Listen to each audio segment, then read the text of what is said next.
Well, are groups funded by George Soros the reason this Foley scandal is blowing up? House Speaker Dennis Hastert says yes. Mr. Soros, on this show in an exclusive interview yesterday, says no. The implication that I had something to do with this scandal is so far off the mark that it's really laughable. I mean, it's a feeble attempt to divert attention from him and his responsibility. He's done it before. In 2004. To me, yeah. But this time, I don't think he can get away with it. All right, reaction now from Ken Melman. Ken is the chairman of the Republican National Committee. Ken, what do you think? Well, I don't think we know the answer to the question. I think one of the reasons is Speaker Hastert called for a full investigation. One of the reasons he empowered the Ethics Committee and asked the FBI to step in was to find all the facts out. Welcome back. Democrats jumping ugly all over the jobs report today. In case you didn't hear, 51,000. That was the key number. That's how many jobs were added to the economy last month. It turns out to be the smallest increase in almost a year. So why is President Bush so upbeat? Well, because of that surprising drop in the unemployment rate.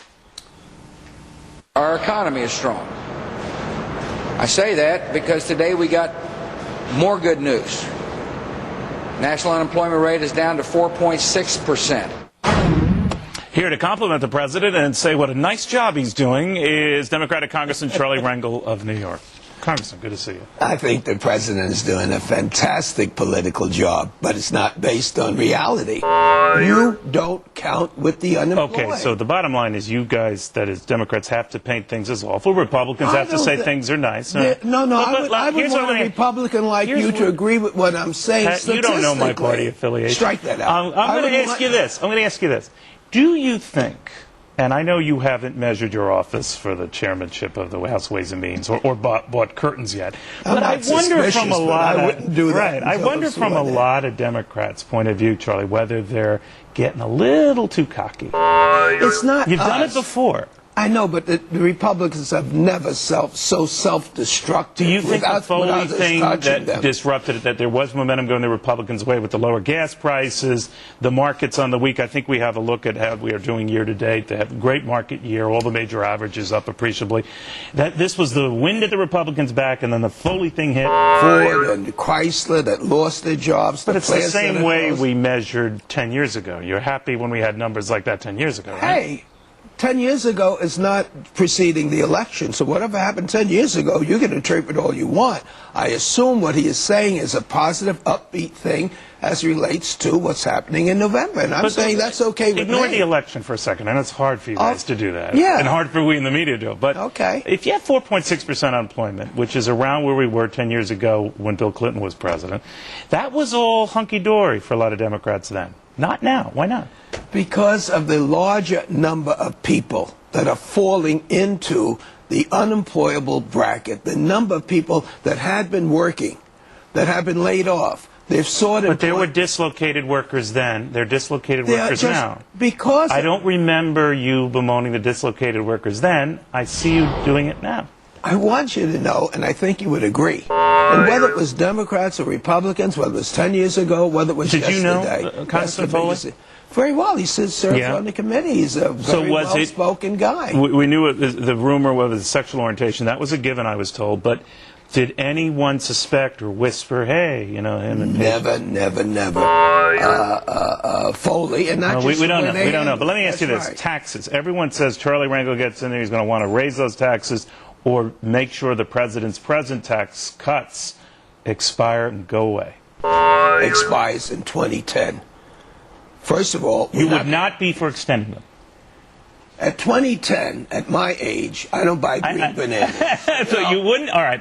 Expect Would you raise on the upper income? Would you raise on the upper income? Are you talking at 2010?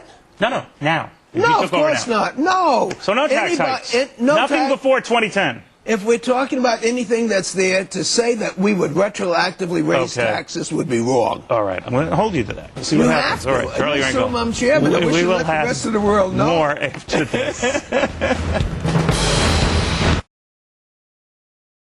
Find out who knew about what when. find out how Congress and others can do better in the future to make sure this kind of thing never happens, and the children, when they're serving as pages, are protected as they should be. I think it's very important to get to the bottom of it, and I think that'll happen. Let me ask you something. You always get the sense the wagons are circling, but when the Republican New Jersey senatorial candidate Kane says it's time for Denny Hastert to step down, and others don't want to be seen in his company at campaign fundraising events, is he beginning to feel like Custer? I don't think that's the case at all. Look, the fact is what Denny Hastert did is something that we haven't seen done in 30 years in this town in Washington, D.C., and that is he said to a member of Congress, either you go or we're going to make you go. That happened the moment that Denny Hastert found out about this. He's right to have everything looked into, including how Congress could have done better. All right. As for the leak of some of these emails and all that Mr. Hastert seemed to sense was coming from liberal groups, those run either directly or indirectly by Mr. Soros and others, are you buying that? It is about protecting kids.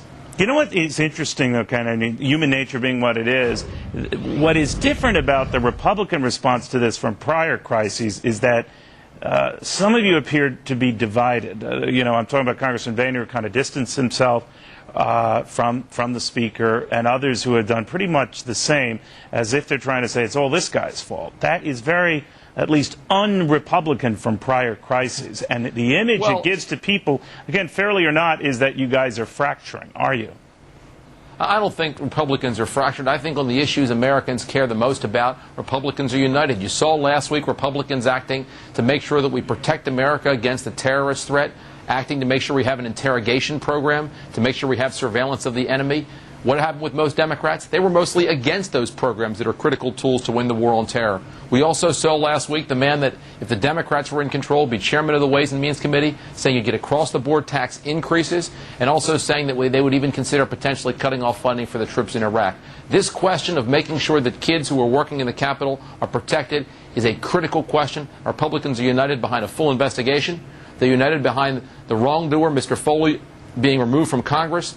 They're united behind making sure that we, going forward, have actions to make sure that those kids are protected. All of those are important things, and that's how I think this process moves forward. All right, Ken, thank you very much. Ken Mehlman, thanks a lot. The RNC chair, joining us in Seattle. Well, the bad news piling up for the GOP. Nevertheless, many are saying that the Democrats are locked to win at least the House in November. Some even saying the Senate, but not my next guest. And wait till you hear why after this.